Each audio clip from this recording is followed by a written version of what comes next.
Hi, katzcradul here. I was tagged by EastTennesseePrepper to make a video listing what my top 5 picks were for foods to store.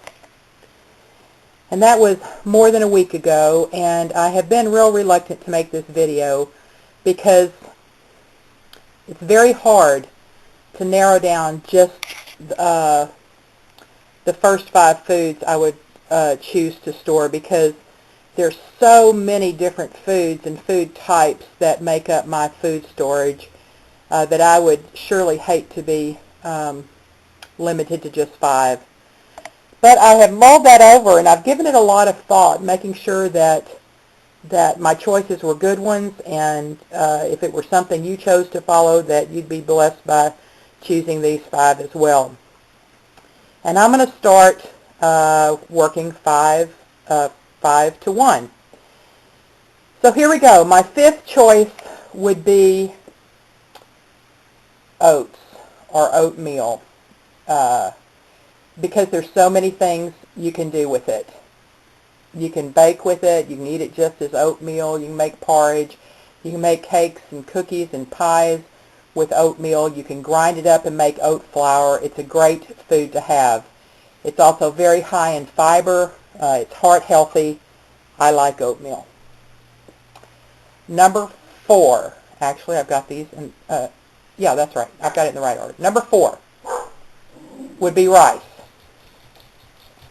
Again, because there's so many things you can do with it. It's a great food. It's a great filler. It fills your belly. Not as nutritious as oatmeal, but more versatile, in my opinion. If that dog barks, I'm going to shoot him. Okay, here we go. Number 3. Popcorn. Now, if you'd asked me 6 months ago, I wouldn't have said popcorn. I'd have said field corn, because I've got about 300 pounds of it stored up that I got for free. I traded it for piano lessons with a farmer friend of mine to teach his daughter piano. And I grind it up into cornmeal, and it makes good cornbread, and it tastes good. But in my heart of hearts, I know it's wrong to eat it. I am certain that that is GMO corn. And that in that bucket will be thrown out. That's corn I ground myself. It's dent corn. It's field corn. That has not been sprayed with pesticides. I know that, because usually when they harvest it, they spray it with a light coating of pesticide to keep bugs from getting on. I know it doesn't have that, but I'm certain it's GMO, and I'm getting rid of it. And I'm going to popcorn, and it's a lot more expensive because I didn't pay anything for that, and I've got to pay a lot of money for that. Why? Because I want non-GMO corn. And while it is almost impossible to certify corn as non-GMO because it's pollinated through the air for miles and miles, pollen can be carried, I'm going to do the best I can. And the best I have found, there's 2 places that I have found where you can order certified non-GMO popcorn.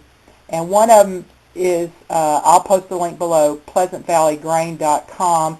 And I actually ordered some this week when I made the decision that I wasn't going to eat any more of that. And it came in these buckets. Now the label on it says the grain place, but it's Pleasant Valley Grain is where I got it. That is a 42-pound bucket of organically grown, non-GMO popcorn. That is one heavy bucket. I'm sure my UPS man probably has a hernia by now, but you can see I ordered 2 boxes of it, so I actually have 84 pounds of popcorn. I did pay, well over $100 for it, but I don't care. I've got it, and it's good for my family, and doesn't have crazy mutated corn in it. I know it's good. So that's my number 3 pick, is popcorn. You can eat it as popcorn. You can grind it to make cornmeal. I will be growing some of my own corn this meal. In fact, I'll attach a link to what I consider one of the most important prepping videos ever made. It was made by Misty, where she showed what she could do with 2 ears of her dried homegrown corn. She made it into cornmeal mush. You can eat it as mush. You can cut it and fry it. and eat it. It's an incredibly important video showing what you can make for your family with just 2 ears of dried corn. I'll post that link below. Please be sure to watch it. It's very important. Number 2, wheat. What more can you say? I mean, the staff of life. You make great bread with it. You can make bulgur with it. You can make just a hot cereal with it. I eat small handfuls of it raw. I have no problem. I love the taste of it. It's very nutty. I don't recommend you do that unless your system is used to eating whole grains, but it's delicious. Now, I know I'll get some posts. I wish you'd have said something else because I have celiacs and I can't eat wheat, and I have a response to that too, but that would be a whole nother video. I think the proliferation of celiacs that we're seeing, or people who think they have an allergy to corn, has been brought on by us eating this GMO, all these GMO foods. The GMO, well, let me not even get into it.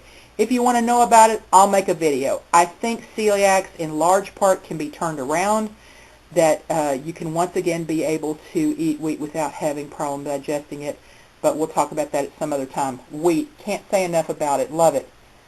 Number 1, here we go. The thing I wouldn't be without. Seeds. The absolute number 1 food to have. Seeds for sprouting, seeds for planting. I wouldn't be without them. All this stuff, no matter how much I store, if the crisis event was long enough, I would use it all up. It would be gone. No matter how much I store it. I don't care if I have 250 pounds of corn. I would eventually use that up if I had to rely on it. Same with the rice, oatmeal, wheat. But this, organic, heirloom, open pollinated seeds of all varieties, I can harvest those seeds and replant. These just happen to be sprouting seeds I showed you, but I've got bucket loads of seeds, garden seeds for planting, my number 1 food choice. I could have made this video. I saw some other people make videos of choosing foods that other people hadn't thought of, because a lot of these foods that I'm showing have been mentioned in other videos. But I thought I'd be doing you a disservice if I did that, if I just went into my food storage and tried to think of something clever or something that somebody else hadn't thought of. I really wanted to show you what my top 5 picks were, because I think these foods are important. Of course, you know, with this you're leaving out salts and sugars and fats, which are all important in a balanced food storage program. But I hope this helps you. I'll post the links for the organic popcorn below. I can't think of anything else right now. Thank you for East Tennessee. This is food for thought, and I have thought on it all week. It's an incredibly important question. Let me just go ahead and tag probably my 3 best prepper friends, Noreen, Atticus9799, BexarPrepper, and TheMrsVolfie. If you have time, I'd love for you to do a response to this and let me see what your top 5. When you turn the camera off, you always think of something you should have said and meant to say but didn't. I am not throwing that 200 or 250 pounds of dent corn that I have stored. I'm not throwing it away. I will save that. If I have to eat it, I could. And if I had to use it, using my hand grinder to grind it up for animal feed for the chickens, I certainly could.